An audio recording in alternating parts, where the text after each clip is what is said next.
Սրանք են մարդիկ են, որ ասել են ժողովուրդ ջան, մենք հեչ, մենք ձեզ համար ենք գալիս իշխանության, մենք ջանդամ, որ ձեզ ազատենք, որ արդեն լավ ապրեք, այդ դրա համար ենք գալիս։ Հեսա կլինի 8 տարի, որ իշխանության են, դու վարկերի հույսին ես, իսկ իրենք կարդում ենք, այն մեկը բրաբուսներով է ման գալիս, այն մեկը դղյակ ունի, դրամական միջոցները 7-8 նիշի թվեր են, ինչ որ 20, 22, 24 միլիոն դրամ աշխատավարձեր են ստանում։ Սրանք եկել են, որ դու լավ ապրես, սրանք կտրուկ լավ են ապրում, իսկ դու դիմում ես, որ վարկ վերցնես, վարկով ապրես, այն էլ խաբեբաների ձեռքն ես ընկնում։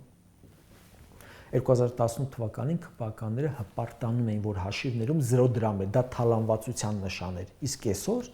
բա խաբեբաներ չեն։ Սաղ մարզի ժողովուրդը բողոքում է, որ ոռոգման ջուր չի ունենում, բերք չի կարողանում մթերել, վարկի տակ ճռում է, կարկուտը սաղ տանում է, փոխհատուցում չեն տալիս, իրենց մարզպետը $30,000 ժամացույց է օգտագործում ժողովուրդ ջան։ Այդ խաբվելու համար քեզ ված չես զգում։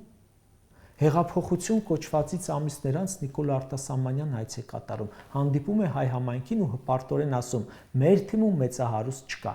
Հիմա նայեք։ Հիմա համ հարստացել են, համ էլ նախորդ թիմից լիքը մեծահարուստ, օլիգարխ, անգամ քուչի խուժան թևակողել են սրանց թիմ։ 25% աղքատություն ունեցող երկրում նախարարը մի քանի $1000 հագուկապ ունի ու ծաղրում է նրանց, ովքեր այդ մասին խոսում են։